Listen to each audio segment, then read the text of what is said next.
sometimes it's really easy to get excited about a player before a draft. And when that player is outside the top overall 150 and you can get them late in your draft, it's even easier to get excited because you have almost nothing to lose. But when you're excited about a player who's top 10, top 15, you're getting them in the first, early second round, there's obviously a greater risk to that. And you accept the risk because you can get excited about a player who has an upside of 400 fantasy points. That's a good kind of excitement. And of course, the risk is always there. I want to talk a little bit about the downside of getting too excited about young players coming off big seasons, because it happens a lot that we get excited, or I can speak for myself. I get excited. I see a player 23, 22, 24 years old have a breakout season, and it occurs to me, oh, that might be the new norm. That might be what we should expect for years to come. And I know I'm not alone on it because the market, based on ADPs, reflects that same thinking with a lot of players. Imagine for a second, a quarterback who's taken number 2 overall in a draft. Rookie year struggles. Year 2 breaks out. Averages the third most QB fantasy points per game. His team wins the Super Bowl. The following season, in the summer, his ADP is QB7. Seems like a solid get, given that he was the QB3 in points per game the year before. That guy's Carson Wentz. And a lot of people, including dynasty managers, painfully invested heavily in Carson Wentz because at 23, 24 years old, he had the appearance of an ascending talent who could be great for years to come. His draft pedigree, his performance on the field, his surrounding talent, it seemed that he could be great for the long term. Obviously, we know what happened. It's not just about Carson Wentz. There's other players, more contemporary, who break out their first years and then kind of regress to the mean the following year. They kind of pull back. Maybe it's defensive adjustments, coaching staff, being able to plan better against them in year 2 after seeing more tape. It could be personnel changes. It could be coaching changes. It could be any number of factors. But it happens enough times that we have to wonder, okay, how do we spot the Josh Allens who keep ascending? And how do we spot the Baker Mayfields, for example, who had an incredible rookie year, but in terms of he looked the part. I shouldn't say incredible, but it was a very good rookie year.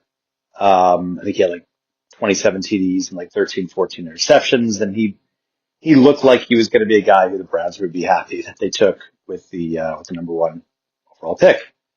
And then after that, he wallowed in mediocrity for years until he got to Tampa Bay and was surrounded by incredible talent, and we could finally see his potential. But that rookie year, he averaged 17.1 fantasy points per game. It was a very good rookie campaign. He never even got above 15.5 the next 4 seasons. Those who invested heavily in Baker Mayfield after that first year probably thought, hey, number 1 overall pick, 17.1 points per game. He looks the part. Yeah, I'm invested in the long term. And you would have had to wait 5 years or 6 years to start to get some of those returns that you were expecting. Jordan Love is even more contemporary in terms of, a fantastic first year at the helm, 18.8 fantasy points per game. As those in the community know, I pushed him hard as in his first year out. My reasoning was there's no way the Packers would have left themselves exposed at quarterback by not having any reasonably decent or half decent backup. If they did not feel that Jordan Love was ready to take the helm. In the same way that when Brett Favre moved on and Aaron Rodgers was installed, there was no plan B. Even though Aaron Rodgers was untested at that point, had been sitting on the bench for 2 years, kind of learning, the trade, Packers trusted him. They knew what they had. And I believed that the Packers knew what they had in Jordan Love. But the problem was that he seemed to be overvalued last summer, and so I pushed him as a sell. he regrets more than I expected him to. I thought he would go from 18.8 to maybe 17. Instead, it was 15.6 points per game. Now we don't know what to make of Jordan Love. His ADP is around, 16, 18, 20. The market doesn't know what to make of him. This breakout first year, we're awakened by the reality of, oh, maybe that's not the new norm. There's hyper versions of it where it may not be fair to call out, but I think it is still fair in some sense, which is that sometimes we can salivate over the possibilities. Are we watching someone do things that have never been done before? And that's Lamar Jackson is a good example in his basically first full season at the helm. He averages 27.7 fantasy points per game. It was insane. There was a sense of, wow, this guy's going to change the way fantasy quarterbacks are valued. In the same way that the year before, Patrick Mahomes was regarded as someone who had changed the way that fantasy quarterbacks would be valued, that their upside was met and then some by their performances. And so then the question became, is this their ceiling, or might this actually be kind of their middling level, or could it even be their floor? Could they go to that next level? And how scary that would be to see that next level. Mahomes goes from 26.1 points a game in his first full season at the helm to 20.5. He's valued that summer going into his second full season as if the 26.1 were realistic. And then it drops to 20.5. Still amazing, but not what he was valued at. And obviously, he excelled 2 other seasons, and he was great in 2021 with 21.3 points per game. And he's been middling by his standards and by some fantasy standards in the last 2 seasons. Lamar Jackson, we see what he did last year, but it was preceded by 4 years that were 20 to 24% or so off his high that he came in with in his first full season as a starter. Doesn't mean that Lamar Jackson is not incredible and that he deserves to be the QB1. It doesn't mean that Patrick Mahomes is not going to have several more fantastic seasons. It just means that sometimes we get these first year or second year breakouts. And there is this sense of the market saying, this could be the thing that we expect going forward. And very often it isn't. I think the Josh Allens of the world, where the ascension happens year after year and then sustains itself, is more unusual than what I've been talking about, which is players having these incredible seasons and then kind of bouncing around. And if we're not really sure what their true mean should be, how we should value them from year to year. And that brings me to Jayden Daniels. Jayden Daniels is someone who I did lightly push last summer, but I didn't push him hard enough, I don't think. I don't remember what I ranked him at. But I remember saying last summer on the blog in the Washington 32 teams in 32 days, my Washington rundown, that Jayden Daniels, basically I walked through the previous, 12 years of misery for Washington quarterbacks, that no one really was the guy that they hoped for. Kirk Cousins might have been, but they kind of jerked him around, in terms of 1-year contracts, and he finally left. And they lost out on the best years of Kirk Cousins. But Jayden Daniels, on paper, looked like he could be the greatest Washington quarterback in franchise history. And last year, he exceeded even my lofty expectations, and I think most lofty expectations. He took 47 sacks, which is brutal, and that needs to change. But in terms of the passing game, in terms of rushing game, everything clicked. And he averaged about 21 fantasy points per game. Now the question becomes, is 21 the floor? Is 21 the ceiling? Or is 21 kind of the average that we can expect for Daniels for the next several years?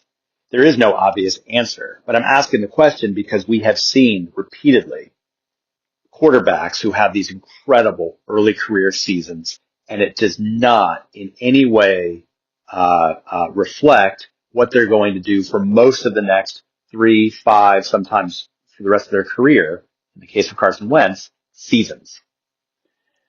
Jayden Daniels is valued right now, I think he's a QB5 ADP, as if what he did last year is going to be the norm for this year, that we should expect more of the same. And I think in some ways it's not fair for me to judge that because we're just going off of what we know. And I would caution managers to understand that the reason why a no QB strategy works often in the same way that no RB strategies work sometimes, I would suggest for QBs it's more frequent, that if you don't get those elites, if you don't get the Lamar Jacksons and Josh Allens and when they're on, Patrick Mahomes, if you don't get the guys who have the potential to get 25, 27, 26 points per game, and you hit them at the right year, then it can often be a crapshoot with quarterbacks in the sense that there are so many quarterbacks outside the top 14 who crack the top 14. So many. And several outside the top 14 crack the top 10. Jayden Daniels is the QB5 because he deserves it. And at the same time, I would argue that there are several quarterbacks outside the top 12, for example, who could easily match Daniels this year, who I would give 50-50 odds.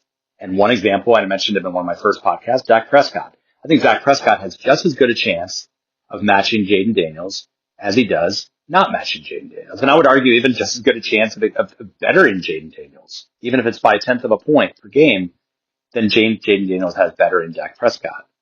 That is why I have so much trouble valuating quarterbacks. I want to group them together as, well, these 6 all have great potential to be top 10.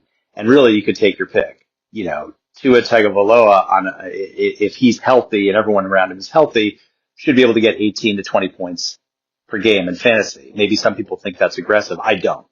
Dak Prescott, same thing. I think Trevor Lawrence can get back to where he was in year 2. And maybe Trevor Lawrence is a good example of someone who is year 2 will be the best he's ever done. And then it's all regression from there. I disagree, but that's the point. So there's a lot of these guys you can get later in drafts. You can get 2 of them, and I think have a better chance of getting a top 6, top 8 quarterback than just rolling the dice on one top 6, top 8 fantasy QB, unless, I hate to say it, it's Lamar Jackson or Josh Allen, because their upside makes it worth it to reach. So as you're thinking about getting Jayden Daniels, think about all the other great quarterbacks who've had incredible first years or second years. And what have they done the next year, despite the fact that the market strongly believed more good times were to come? Daniels is great, and defenses will adjust. And there is just as much of a possibility of a guy like Dak Prescott being your fantasy hero at quarterback as a 12th round pick than Jayden Daniels is as a roughly 5th round pick. I'm BJ Riddell, Fantasy Football for Winners. Follow me on the blog. Reach out anytime at my Gmail account. Sign up for rankings. We'll see you tomorrow.